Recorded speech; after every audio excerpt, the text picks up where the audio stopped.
దేవునామ స్తోత్రాలు. మీ అందరు నా వందనాలు. నా చిన్న సాక్ష్యమే, కానీ ఇప్పుడు ఇలా పిలిచి ఎప్పుడైనా ఇలా చెప్పాల్సి వచ్చేదాన్ని. చిన్నప్పుడైతే ఇప్పుడు అనుకోలే, మీ ఏజ్లో ఉన్నప్పుడు నేను ఎప్పుడులో పాస్టర్ గారే మాకు యూత్ మీటింగ్ అవన్నీ నడిపించేవాళ్ళు వెలంగనగర్లో.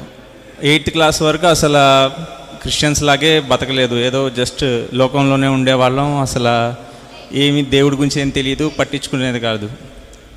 కానీ 8th క్లాస్ నుండి మా అమ్మ అప్పుడే షకేం ప్రార్థనా మందికి రావడం, చిన్నగా పాస్టర్ గారు యూత్ మీటింగ్లకి వాటికి రావడం. అప్పట్లో మాకు అక్కడ వెలంగనగర్లో కూడా రవీంద్ర అన్నోళ్ళు, డేవిడ్ అన్నోళ్ళు వాళ్ళందరూ యూత్ మీటింగ్ బాగా కండక్ట్ చేసేవాళ్ళు. సో అలా చిన్నగా Sunday school, youth meeting correct ఏజ్లో దేవుడి దగ్గరికి వచ్చాను. అప్పట్లో దేవుడు చాలా పరీక్షగా మీలాగే క్వశ్చన్స్ అడిగి, అసలు దేవుడు ఉన్నాడా లేడా ఆ టైప్లో కూడా క్వశ్చన్స్ అడిగి పాస్టర్ గారిని, అన్నయ్య వాళ్ళని అలాంటి చాలా అసలు దేవుడు లేడేమో అన్నట్టు చాలా పరీక్షగా చూసేవాడిని. మా ఇంట్లో కూడా మీలాగే మా పేరెంట్స్తో గొడవ పడతాం అలాంటివన్నీ ఉండేవి. కానీ ఆ ఏజ్ ఎఫెక్ట్ అంతే, అది చిన్నప్పుడు ఉండదు, పెద్దయినాక మెచ్యూరిటీ వచ్చినాక ఉండదు. కానీ ఆ మధ్యలో ట్రాన్సిషన్ పీరియడే, యూత్లో ఉన్నప్పుడే అందరికీ క్వశ్చన్స్ దేవుడిని అడిగి అసలు పరీక్షగా ప్రూవ్ చేయాలి రాంగ్ అని, లేకపోతే అలా అనిపించేది. కానీ చిన్నగా దేవుడు ప్రతి దానికి సమాధానం ఇచ్చాడు. ప్రతి క్వశ్చన్స్కి నాకు బైబిల్లో వచ్చిన వాటిల్లో దేవుడు ఎట్టొకట వాక్యం ద్వారానో, పాస్టర్ గారి ద్వారానో, లేకపోతే ఎక్కడొకక్కడ మెసేజ్ల్లోనో దేవుడు క్లియర్గా మాట్లాడి మొత్తం చెప్పేవాడు. నేను ఇంకా మా ఫాదర్ది చిన్న ఆర్మీలో క్లర్క్ జాబ్. నేను అనుకోలేదు అసలు పెద్దయినాక ఏం జాబ్ వచ్చిద్దో, అసలు ఏదో ఫిక్స్ అవ్వలేదు.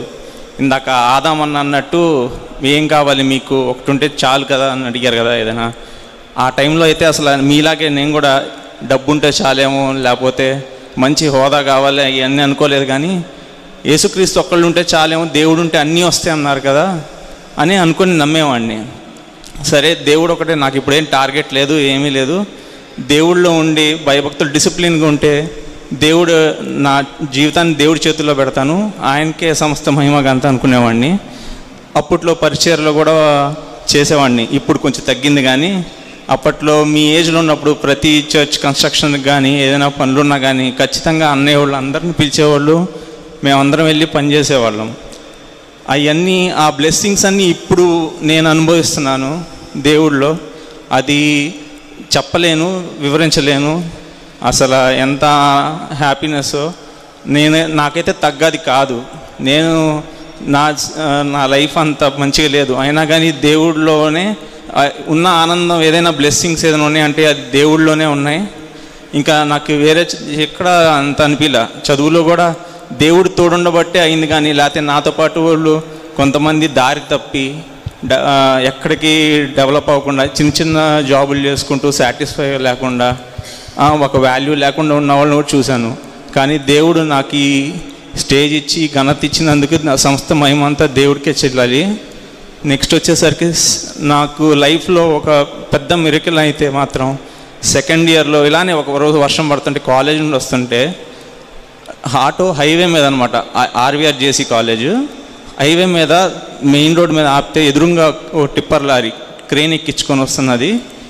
దేవుడు ఆపినట్టు అది వచ్చి కరెక్ట్గా డివైడర్ మీద ఎక్కేసి చివరి మాత్రం ఆటోకి తగిలింది. ఆటోలో ఎదురుగా ఉన్న వాళ్ళిద్దరూ డ్రైవర్కి ఇంకొక అతనికి గాయాలైనవి, కానీ నాకు మాత్రం చిన్న గాయం కూడా కాలేదు.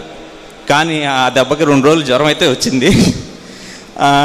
ఆ జ్వరం వచ్చి తర్వాత అప్పుడు నుండి నా లైఫ్లో నాకు నిజంగా దేవుడు ఉన్నాడు, దేవుడు నన్ను కాపాడాడు. లేకపోతే నేను అప్పుడే చనిపోవాల్సిన వాడిని. కానీ దేవుడు నాకు ఎందుకో ఆయుష్ ఇచ్చాడు ఆ టైంలో, అది టాప్లోనే ఉంచాడు. నేను క్లాస్ టాపర్ కాకపోయినా కానీ మంచి సబ్జెక్ట్ ఉంది, ఇతను పలానా అజయ్ అంటే అజయ్కి సబ్జెక్ట్ ఉంది, కొంచెం చెప్పగలడు, మనం ఏదైనా అడిగినా డౌట్స్ క్లియర్ చేస్తాడు. అలా అని దేవుడు నాకు ఆ సబ్జెక్ట్ ఇవ్వడానికి, జ్ఞానం ఇవ్వడానికి కూడా తోడ్పడింది. ఆ తర్వాత ప్రైవేట్ జాబ్, చిన్న జాబులకి ఏదైనా 10,000 గట్రా వెళ్ళిపోదామా, లేకపోతే హయ్యర్ స్టడీస్కి వెళ్దామా అని ఆలోచించేవాడిని.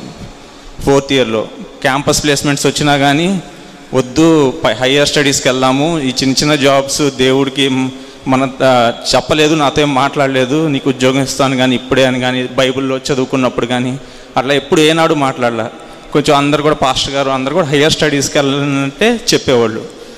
సరే అని ఒక 1 year అటెంప్ట్ చేసిస్తే ఆ 1 year అటెంప్ట్లో మంచి గేట్లో 1,00,000 మంది రాస్తే 3,000 ర్యాంక్ వచ్చింది. సో 3,000 ర్యాంక్ బట్టి మంచి NITలో IITలో నాకు నచ్చిన సీట్స్ వచ్చాయి. కానీ ఎందుకులే దగ్గరగా ఉందాం కొంచెం ఇంటికి దగ్గరలో అని NIT సూరత్కల్ కర్ణాటకలో సీట్ వచ్చింది మంచిగా. దాని తర్వాత దేవుడు ఆ 2 years కూడా నేను అక్కడ ఉన్నప్పుడు చాలామంది నాతో పాటు ఫ్రెండ్స్ హిందువులు వాళ్ళు నన్ను క్వశ్చన్స్ చేయడం, నన్ను అడగడం, నన్ను పరీక్షగా చూడటం అవన్నీ చేసేవాళ్ళు. నువ్వెందుకు పాపం చేయవు, నువ్వెందుకు ఇది చేయవు, మాతో పాటు సినిమాలు ఎందుకు చూడవు, లేకపోతే మందు ఎందుకు తాగవు, అలాంటివన్నీ ప్రలోభాలు పెట్టారు. నాకు అప్పుడు అర్థమైంది, నేను ఏదైతే 13 years 14 years అప్పుడు దేవుణ్ణి క్వశ్చన్లు చేసి దేవుణ్ణి రాంగ్ చేయాలి అని ప్రూవ్ చేయాలనుకున్నాను. కానీ ఆ క్వశ్చన్స్ అన్నిటికీ ఇప్పుడు నేనే ఆన్సర్ చెప్పి వాళ్ళందరికీ ఒక సాక్షిగా ఉన్నాను. వాళ్ళందరూ చూశారు 2 years వరకు కూడా చూసి అప్పటికి కొంతమంది నువ్వు ఏదో చేస్తావు, తప్పు చేస్తావు, అప్పుడు దాకా మేము వెయిట్ చేస్తాం ఆ టైప్లో ఉండేవాళ్ళు. వాళ్ళతో ఎప్పుడు గొడవలు అలా జరుగుతూ ఉండే, అంటే ఫ్రెండ్సే కానీ దేవుడి విషయంలో మాత్రం వాళ్ళకే మాకు క్వశ్చన్ అండ్ ఆన్సర్స్ లాగా అలా జరుగుతూ ఉండేవి. సో అక్కడ 2 years చూశారు. నెక్స్ట్ నాకు జాబ్ వచ్చిన తర్వాత కూడా వాళ్ళు ప్రైవేట్ సెక్టార్లో ఉన్నారు కానీ నేను ఒక్కడనే గవర్నమెంట్ సెక్టార్లో వచ్చాను. సో దాన్ని బట్టి కూడా ఎన్నో స్థుతులు. వాళ్ళకి పాపం అది ఇష్టం ఉండదు, ఇతను ఒక్కడే సెటిల్ అయ్యాడు మేము అవ్వలేకపోయాం ప్రైవేట్లోనే ఉండిపోయామని. కానీ అంత సమస్త మహిమ దేవుడికే చల్లాలి. అలా ఇంకా దేవుడు నన్ను ఇంకా ఈ పరిచయలో నేను ఇంకా కొంచెం తక్కువ వాడబడుతున్నాను అనిపిస్తుంది. కానీ ఇంకా చిత్తం అయితే ఇంకా మీలాగే ఇప్పుడు మీ ఏజ్లో ఉంటే అప్పట్లో లాగా వర్క్ చేయాలని ఉండిద్ది. కానీ నేను వర్క్ చేస్తూ ఉంటే మరి నా తర్వాత ఉన్న వాళ్ళు వీళ్ళకి అడ్డొస్తానేమోనని అనిపించిద్ది. ఈ చిన్న సాక్ష్యం దేవుడు దీవించును గాక. ఆమేన్.